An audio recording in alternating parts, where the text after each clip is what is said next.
असे हाय म्हणणारे कॉलेजमध्ये पावलं पावली भेटतात, त्याच्यावर लगेच तुम्ही हाय होऊ नका. पावलं पावली भेटतात ना. मग कोण आहे, खरंच आहे का, प्रेम आहे का, अहो ही चौकशी करायला पाहिजे ना. तसं प्रेमी कोण आहे, भक्त कोण आहे हे समजणं अत्यंत आवश्यक आहे. त्याच्याकरता इतर विचारधारा काय आहेत हे सुद्धा समजणं महत्वाचं आहे. ज्ञानी कुणाला म्हणावं, त्याला असं वाटतं माझ्या व्यतिरिक्त जगात कुठं नाही आहे, हे सर्व मीच नटलेलो आहे, मीच आहे, माझ्याहून जगत निराळं नाही, मीच ब्रह्म आहे. आणि आहे ते सगळं ब्रह्मच आहे. त्याला आळकडा ब्रह्म घोटाळ्यात, कळलं का. मी ब्रह्म आहे म्हटलं की मी मागे लागला की घोटाळा सुरू झाला. अहंकार कुठे आला, आध्यात्मिक अहंकार जो आहे की नाही, मी म्हटलं की घोटाळा झाला. आलं का लक्षात. माझं नाही म्हटलं की घोटाळा काही होत नाही, एवढंच म्हणायला शिका. घोटाळा कुठे आहे, माझं म्हटलं, मी म्हटलं की. मला एक गोष्ट आठवली, माझ्या आयुष्यात प्रत्यक्ष घडलेली. एक फार वर्षापूर्वी, हो इतक्या वर्षापूर्वी की म्हणजे मी विशित होतो त्यावेळेला, म्हणजे 50 वर्षापूर्वीची गोष्ट आहे. आणि त्यावेळेला कोकणातून तांदूळ आणायचे आणि ते लपून छपून आणायचे, नाकेबंदी होती तांदळाची. झालं, मला आठवतं आमचे वडील बरोबर होते आणि मी कीर्तन करून असा पेन पनवेलून येत होतो. आणि आम्ही असे फ्रंट सीटला बसलो एस टीमध्ये. आणि तिथे दोघे तिघे व्यापारी आले, 25-25 किलोच्या गोणी आमच्या पायाजवळ टाकल्या, निवांत बसले असे. आता आम्हाला माहिती होतं की तांदळा बनली, पण आम्हाला काय करायचे. तितक्यात त्या नाक्यावर आल्यानंतर, नीट लक्ष देऊ नये का, त्या नाक्यावर आल्यानंतर चढले की ते पोलीस. झालं, मग ह्याचं तपास, त्याचं तसं. आमच्या इथं आमचं काय, आता काय प्रश्न कशाला, माहिती होतो कोण आणतो. एक साधी बाई होती बघा, तिच्या पिशवीमध्ये हात घातला आणि त्याला 1 किलो तांदूळ. उतार खाली उतार. कोणाची पिशवी हटली, माझी. उतार खाली उतार, खाली उतार. काय गंमत बघा, तिला खाली उतरवली बरं का. म्हणजे गाडी चुकली, तांदूळ गेले, दंड होईल तो निराळा. पुढे आले हे अगदी अशा, हे तिघं बसलेले. त्यांना विचारलं, हे तांदूळ कोणाचे.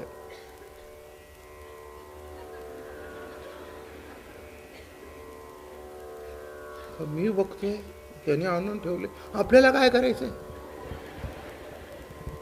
हे बघा, विषयी माणूस जो असतो की नाही, जरा पुढे सर्व ज्ञानाच्या ऑपोजिट सामान्य ज्ञानी माणूस विषयी.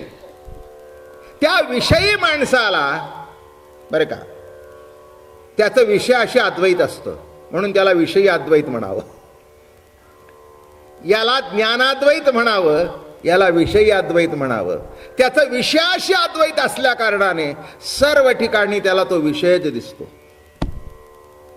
अजून सांगतो, साधू संत जरी असले आणि ते समोर भेटले तरी त्यांना त्याच्यात काहीतरी उणं दिसेल. हो, दिसल्याशिवाय राहणार नाही. संतांना सुद्धा म्हणेल स्वार्थी आहे, विषयी आहे, त्याची चूक नाही.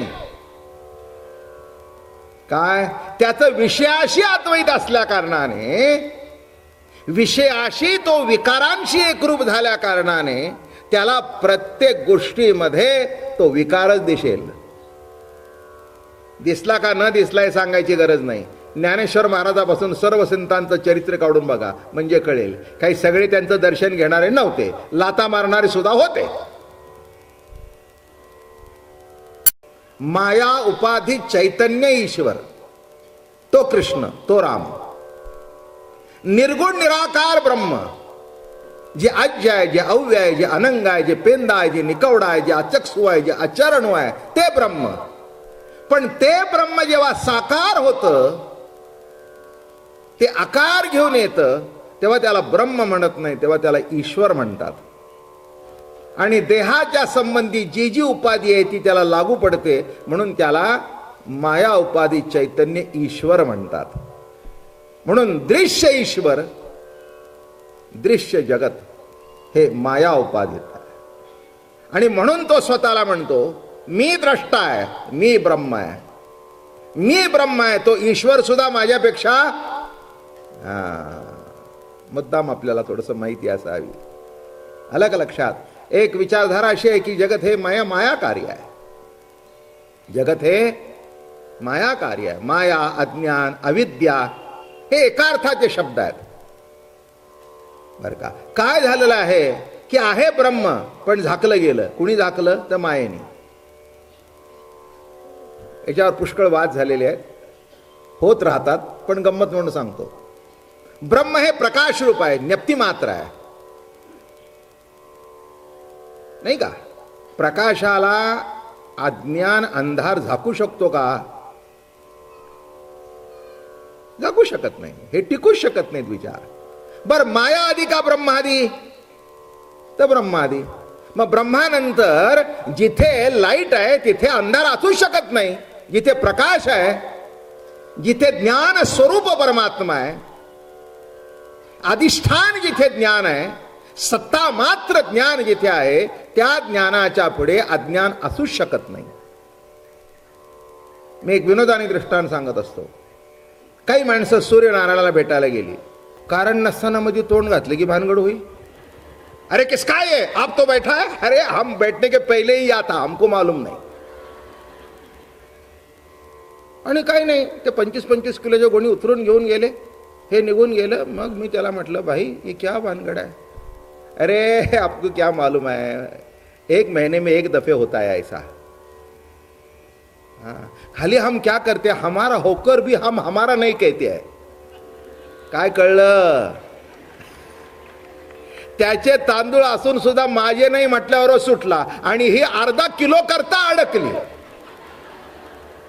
तसं तुम्ही अर्ध्या किलो करता अडकताय. बायको, नवरा, भाऊ, घर माझं, माझे माझे म्हणून व्यर्थ गेला. मी म्हटलं तू बराच हुशार दिसतोस, तू काही कुठे अध्यात्माची पुस्तकं वाचतोस का? म्हणला छोड़ दो, अरे अनुभव है, रोकटो प्रैक्टिकल लाइफ है, 1 महीने में पकड़ जाते, उसमें क्या है, गया तो गया. मगर कसा सुटला? ती माझा आहे एवढ्यानी अडकली आणि हा माझं नाही एवढ्यातच सुटला. एवढंच लक्षात घ्या. तसं एवढंच रोज शिका, काहीतरी घडतं तुमच्या हातून, देव काहीतरी करत असतो. माझं म्हणलं की अडकलं. इथे तर ब्रह्माचा अहंकारच. ज्ञाने मेच ज्ञानाभिमान दुर्वासाशी, व्यर्थ शापिले अंबरीशासी, मज होणे पडले त्या वेशासी, ज्ञानाभिमानासी. तो जो ज्ञानी असतो की नाही, तो कसा चालतो माहिती आहे की नाही? एक जास्ती गोष्ट सांगत नाही, तुम्ही ऐकलेली आहे, पण आता सांगायचा प्रसंगी नाही, पण दृष्टांत म्हणून सांगतो. जेव्हा त्या गवळणी नदीच्या पलीकडे गेल्या, मुनी शब्दाचा अर्थ जो मनन करतो तो मुनी. मनामध्ये त्याच्या दुसरा विषयच नसतो, त्याला मुनी म्हणा. डोळे झाकून बसतो म्हणजे मुनी नव्हे, ध्यान करतो म्हणजे मुनी नव्हे. तर मनामध्ये सतत त्या परमात्म्याचं चिंतन ज्याच्या चालू असतं त्याला मुनी म्हणावं. असे शुक महामुनी, अमलात्मा परमहंस शुकदेव. आणि कृष्ण लीला सांगत सांगत आपण इथपर्यंत आलो. गोकुळामध्ये रास लीला चालू आहे. एक शब्द सांगितला होता मी, अनेक रसाचं अविभंजन नामे रास. अनेक रस, त्याचं अविभंजन नामेच रास. तेव्हा भगवंताच्या रास लीलेमध्ये अनेक वृत्त्या होत्या, अनेक तऱ्हेच्या गोपी होत्या. इथे हजारोच्या संख्येने समाज उपस्थित आहे. प्रत्येकाची वृत्ती भिन्न आहे. प्रत्येकाला वृत्ती आहे, पण वृत्ती भिन्न आहे, बरं का. पण वृत्ती भिन्न असून सुद्धा प्रत्येकामध्ये एक दुवा आहे कृष्ण परमात्म्याचा. म्हणून एक एक गोपी, एक एक कृष्ण. कोणतीही जरी वृत्ती निर्माण झाली तरी त्यामागे एक अधिष्ठान असतं.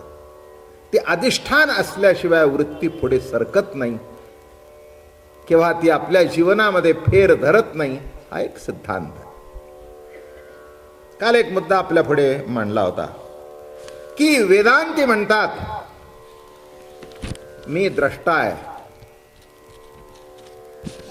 बर का. जीव आणि ईश्वर हे दृश्य आहे. पुष्कळ याच्यावर बोलता येतं. सहज काल थोडंसं उल्लेख केला होता आणि पुढे गेलो होतो, पण मला वाटलं थोडंसं सांगावं. द्रष्टा म्हणजे त्याला त्याची समजूत अशी आहे, मी देव आहे, द्रष्टा आहे, मी ब्रह्म आहे.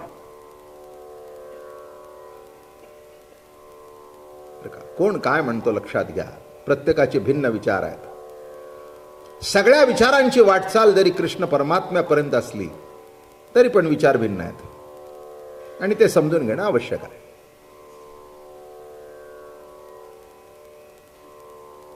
परमात्मा जगत हे दृश्य आहे. त्याला कमी का लेखलं? कारण काय, एक विचारधारा अशी आहे की जगत हे माया कार्य आहे, जगत हे अज्ञान कार्य आहे. जेवढं जेवढं दृश्य आहे तेवढं माया कार्य आहे. आणि ईश्वराला तिथे कमी लेखला जातो, तो माया उपाधित चैतन्य ईश्वर. तेव्हा नदी भरली होती. भरली असताना त्यांनी कृष्णाला विचारलं पलीकडे कसं जावं. म्हणे जाऊन सांगा 16,000 भोगून 108 भोगून ब्रह्मचारी असेल ते म्हणे माय वाट दे. तिने वाट दिली. तिकडून येताना पुन्हा नदी भरली होती. त्यांना म्हटली काय भानगड आहे. पुन्हा ते दुर्वासाकडे गेले. म्हटले महाराज नदी भरली आहे, आम्हाला पलीकडे जाय. आला कशा? ते म्हणले कृष्णाने सांगितलं 16,108 भोगून. असं हाय? मग मी सांगतो 60,000 खंड्या अन्न खाऊन दुर्वास निराहारी असेल यमुने माय वाट दे. दिली वाट तिने. तूही देव तर मी देव, तूही ब्रह्म तर मी ब्रह्म. कळलं का? कॉम्पिटिशन झाली.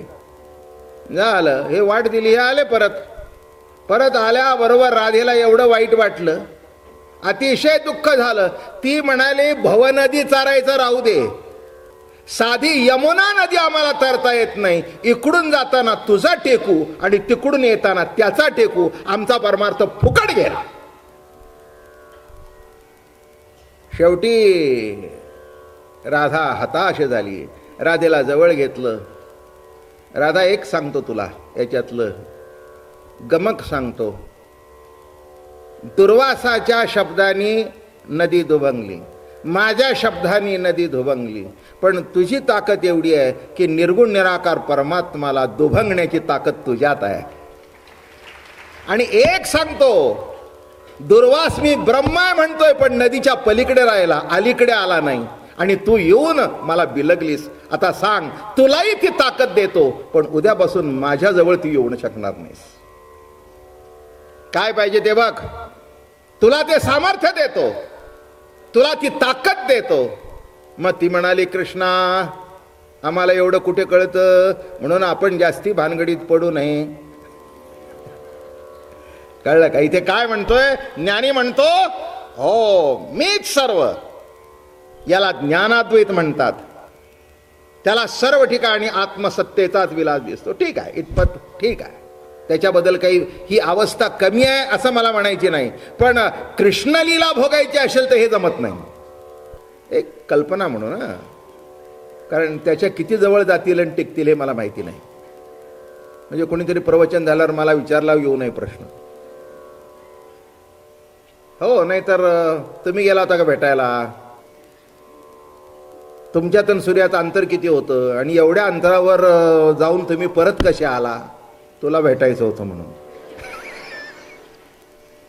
काय म्हणजे दृष्टांत हा दृष्टांता करतात. त्या काही काही दृष्टांत त्या लेवलने ऐकायचे असतात. एवढं कळलं म्हणजे झालं. तेव्हा मोठी गंमत आहे इथे की सूर्यनारायणाकडे गेले, हात जोडले, त्याला म्हणाले महाराज आपण नसल्यानंतर आम्हाला फार त्रास होतो. आता एवढा हा सूर्यनारायण, त्याला असं वाटलं बरोबर आहे यांचं. काय होतं? म्हणले तुम्ही नसल्यानंतर अंधार असतो, तेव्हा असं करा, त्या अंधाराला पकडा आणि एकदा त्याला संपून टाका. आणि त्या दिवसापासून हा विचार फिरत आहे, हा सूर्य. पण अजून त्याला अंधार सापडल्याचं मला तरी माहिती नाही. दृष्टांत कळला का? जिथे जिथे सूर्य जाईल अरे तिथे अंधार राहणारच कसा, अंधार राहू शकत नाही. तसं जिथे ज्ञानाचा प्रकाश आहे तिथे अज्ञान अंधकार आवरण राहूच शकत नाही. आणि म्हणून ज्ञानेश्वर महाराजांनी एक स्वतंत्र दृष्टी अमृतानुभवात मांडली की जगत हे माया कार्य नाही, जगत हे प्रभूचा चिद विलास आहे. विभाती यस्य भासा सर्वमिदं महाईसा आणि श्रुती काय वायसा ढेकुरुजेती. म्हणून जग असं की वस्तू प्रभा, जगत हे त्या वस्तूची प्रभा हा सिद्धांत मांडला. म्हणून काल जरा थोडंसं सांगता सांगता मुद्दाम तुम्हाला सांगावं की इथे तुम्हाला वाटेल की काय म्हणतायत, की हा म्हणतो मी द्रष्टा आहे आणि ईश्वर आणि जगत हे दृश्य आहे. याचा अर्थ त्याला दृश्य म्हटल्यानंतर ते कमी प्रतीत झालं. दुसरा एक विचार असा आहे, ज्ञानी त्याला म्हणावं ज्याला आपल्या व्यतिरिक्त दुसरं काही दिसत नाही, त्याला ज्ञानाद्वैत म्हणतात. मला तुम्हाला दुसरं काही सांगायचं नाही, हे सांगायचं नाही मला तुम्हाला प्रेमी सांगायचं आहे. पण प्रेमी सांगण्याकरता बाकीचे जे आहेत ते सांगितले पाहिजेत ना, नाही तर सगळे जर तुम्हाला प्रेमी वाटले तर गोंधळ व्हायचा नाही का. आपल्यावर खरं कोण प्रेम करतो हे ओळखायला पाहिजे का. जे बघतात ते आपल्यावर प्रेम करतात वाटलं तर घोटाळा होईल ना. कॉलेजमध्ये पोरं जात असतात, जे जातील ते हाय करतील आणि हाऊ आर यू म्हटलं की झालं का लगेच